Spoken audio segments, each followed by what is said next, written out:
Je suis à Otis devant la salle Agora et les gens sont en train d'attendre pour rentrer, ils font la queue, parce que ce sont les vœux du maire, Viviane Didier. Ce sont ses premiers vœux à la population. Oui, on était là déjà il n'y a pas longtemps pour les vœux aux seniors, mais là ce sont les vœux généraux.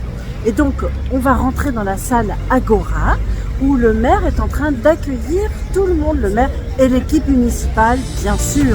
Allons-y.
Merci aux danseurs et aux bénévoles de l'association Flash Dance pour cette magnifique démonstration. On se souvient tous de ces premières fois, les plus importantes en tout cas.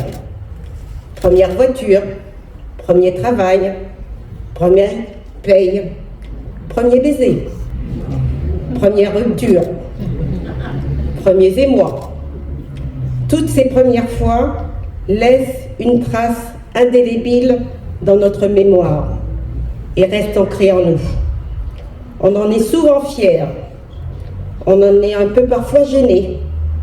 On s'en souvient avec un brin de nostalgie, le sourire en coin. Elles font partie de notre identité et nous permettent de construire notre parcours. Aujourd'hui, c'est ma première fois et je la partage avec vous. Première fois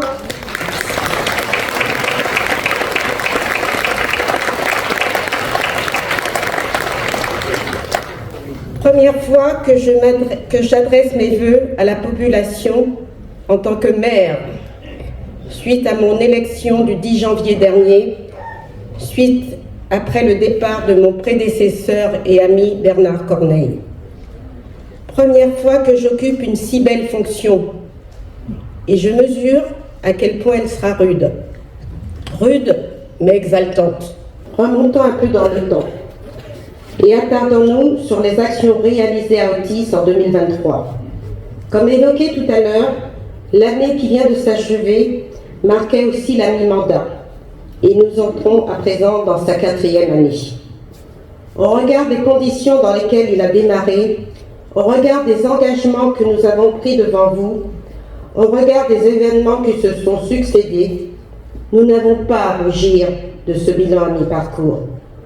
Dans le bilan que vous avez reçu courant décembre, dans vos boîtes aux lettres, vous avez pu constater que de nombreux projets et actions ont été réalisés en 3 ans. La construction de la résidence multigénérationnelle Joséphine Becker en entrée de ville. Le début de la construction du nouveau quartier Jean de La Fontaine. L'aménagement d'une liaison douce entre Otis et Beaumarchais. L'aménagement d'un tourne à gauche en entrée de ville. La mise en place du dispositif 1 € à la cantine. La sécurisation de la traversée de Beaumarchais. L'obtention du titre Ville amie des enfants par l'UNICEF pour la période 2020-2026. Et bien d'autres encore. Je ne vais pas toutes les citer ici. Pour 2023, parmi les projets marquants, vous avez pu le voir dans la rétrospective, on peut noter le début des études pour le réaménagement de la ferme du centre-ville en une maison de l'enfance qui regroupera un centre de loisirs, une école et un restaurant scolaire. La sobriété énergétique, avec la diminution de l'éclairage nocturne et la baisse de consommation dans les bâtiments publics permettant des économies non négligeables. La construction de l'extension de la mairie permettant son accessibilité. La plantation de 550 arbres dans toute la ville, ainsi qu'un arbre de la fraternité situé juste derrière cette salle. Le retour du carnaval. Otis labellisé Ville amie des animaux par la région. Les travaux d'embellissement de l'agora et l'entretien de la toiture de l'église. La réfection des voiries. Et toujours un programme varié d'événements festifs, culturels et sportifs. Dans tous les domaines de compétences de la ville, nous avons travaillé au déploiement de notre programme. La municipalité a continué à agir comme elle s'y était engagée à travers 3 axes majeurs, la solidarité, l'environnement et le cadre de vie, et surtout l'enfance et la jeunesse. Ces actions marquent l'engagement constant de mon équipe constituée de 23 conseillers municipaux et d'adjoints qui œuvrent au quotidien à mes côtés. Une grande partie est ici ce soir devant vous et je tiens à les remercier pour leur engagement constant. En 2024, nous allons maintenir un cadre de vie favorable pour s'épanouir à tous les âges de la vie. À Otis, nous continuerons de nous mobiliser pour favoriser la qualité de vie des Otissois. Nous soutiendrons le département de Seine-et-Marne pour que les études concernant la sécurisation de la sortie 8 de la Nationale 2 puissent se poursuivre et aboutir à l'aménagement de cette voie au plus tôt. Rappelons que c'est la ville d'Otis, à travers la voix de Bernard Corneille, alors conseiller départemental, qui a demandé à la préfecture dès 2010, et ce chaque année, à ce que des travaux soient entrepris sur cette bretelle d'accès pour la sécurité des automobilistes. Et c'est en novembre 2022, après une réunion en préfecture qui s'était tenue en janvier de la même année, que la région Île-de-France et le département de la Seine-et-Marne ont voté les crédits de 2 millions d'euros pour l'aménagement du carrefour. Notre programme d'investissement est quasiment terminé. Cette année et les suivantes, plusieurs projets seront poursuivis ou lancés. La construction du centre technique municipal, la modification du plan local d'urbanisme pour une maîtrise de notre urbanisation et pour conserver notre caractère de ville à la campagne. La poursuite du projet de maison de l'enfance prévu en 2 phases La première étant la réalisation d'un centre de loisirs, l'installation de nouvelles caméras de vidéoprotection, la réfection de l'assainissement autour du dojo pour éviter les inondations, la mise à disposition d'une salle polyvalente associative dans le nouveau quartier Jean de La Fontaine.